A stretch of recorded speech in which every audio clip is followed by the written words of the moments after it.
Hey guys, this is Kevin Budushevsky, and this is effective renal plasma flow. So effective renal plasma flow, or ERPF, is the amount of plasma flowing through the kidneys per unit time, and can be estimated using the para-aminohippuric acid clearance, or PAH. PAH is freely filtered by the glomerulus and actively secreted by the proximal convoluted tubule. This means that almost all of the PAH that enters the kidney will ultimately be excreted. PAH clearance can be estimated using ERPF.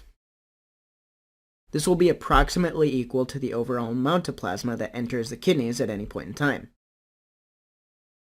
Renal blood flow, on the other hand, can be calculated by dividing the renal plasma flow by 1 minus hematocrit. So let's take a second to understand why you would do this. Remember that the blood has two major components. What are they? Well, that would be the red blood cells as well as the plasma. Hematocrit is defined as the percent of volume taken up by red blood cells. So this means that 1 minus hematocrit represents the percent of volume taken up by plasma, because we're subtracting the red blood cells. Dividing renal plasma flow by 1 minus hematocrit allows us to calculate the total renal blood flow, including both plasma and cell volume.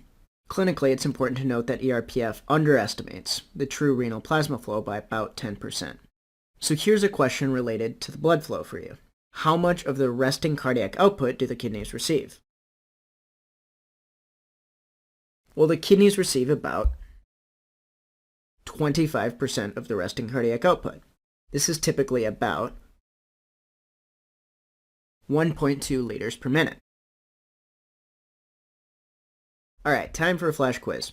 What's the formula for estimating renal blood flow if renal plasma flow is known? Answer: renal blood flow equals renal plasma flow divided by 1 minus hematocrit. Recall that the 1 minus hematocrit in this case equals the plasma volume. Normally, renal blood flow is about double the RPF.